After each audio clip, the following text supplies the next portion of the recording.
A Roman baker wakes at dawn, walks to his kitchen, and turns a valve. Clean water flows. Most of Rome couldn't do this. Here's why he could.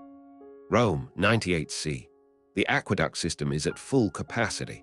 Over 300 gallons per person per day flows through the city's pipes and channels. But not all of it reaches homes. Most Romans still carry water from public fountains. They stand in line, bucket in hand, waiting their turn.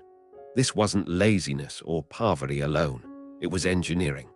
The story begins earlier. Around 312 BCE, Rome had no aqueducts. The city relied on wells, the Tiber River, and whatever rain collectors could catch. The water was often brown. Disease spread easily. Dysentery killed more Romans than any war. Something had to change. Then came the Aqua Claudia. Claudius inaugurated it in 52 CE. It traveled over 40 miles from the countryside into the city. Gravity did the work. The engineers understood slope. A drop of just a few feet per mile was enough. The water moved without pumps, without pressure, without modern machinery. But here's the problem nobody talks about. Aqueducts delivered water to the city. They didn't deliver it to homes, not most homes. The pipes stopped at public fountains, public baths, and the homes of the wealthy. A Roman house needed two things, money and connections. Literally. Lead pipes. That's what connected a private home to the aqueduct system. The Latin word was fistula. A fistula was expensive. A wealthy merchant or official could afford to tap into the main line and run lead pipes into his home, through his kitchen, to his latrine. Most Romans could not. The cost was staggering. A fistula large enough to supply a house could run 200 to 500 denarii per year. A laborer earned around 1 denarius per day. That's the price of a year's wages. Every year, in perpetuity. The Water Commission kept records. They knew who paid. They could cut you off. So who got water at home? Soldiers, senators, merchants, doctors, bakers. Yes, bakers. A bakery needed water constantly. They mixed dough, cleaned ovens, and needed it reliable and abundant. The city granted them access. It was an investment in keeping the population fed. The baker we opened with wasn't special. He was essential. Inside a wealthy Roman home, the water system was hidden. Pipes ran behind walls. Lead fistulae branched into smaller pipes made of bronze or terracotta. The kitchen had a sink. It drained away. But where did the wastewater go? Into the street, or into a cesspool beneath the house? The latrine was the real marvel. A private latrine meant a seat over a channel. The channel connected to the main sewer. Rome had sewers. The Cloaca Maxima, the Great Sewer, was built around 500 BCE. It was a tunnel. You could walk through it. Water from aqueducts flushed it daily.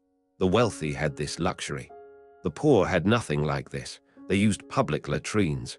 These were communal spaces.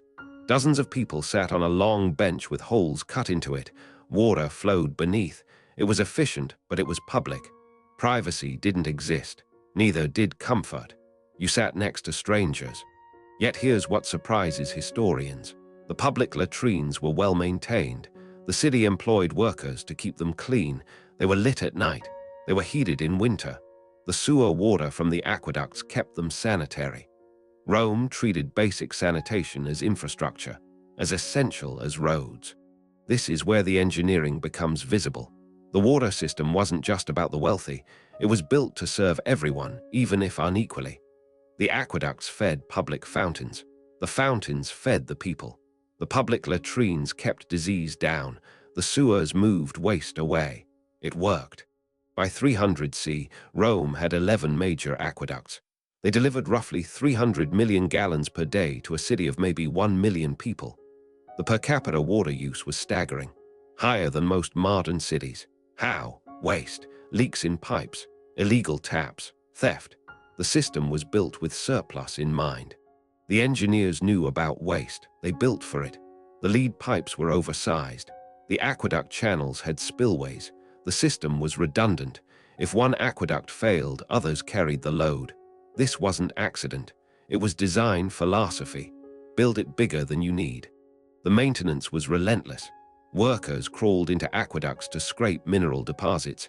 They repaired cracks. They cleared blockages. This wasn't occasional. It was constant. Rome employed thousands in water maintenance. They had job security. The system depended on them. So we return to our baker at dawn. He turns a valve. Water flows. It's not magic. It's the result of 40 miles of gravity, 300 years of engineering refinement, thousands of workers, and a system designed to serve a city. The water in his bowl came from mountains. It traveled in darkness. It arrived because someone built it to arrive. This is what we miss when we talk about Rome. We see the Colosseum, we read about emperors, we skip the invisible work.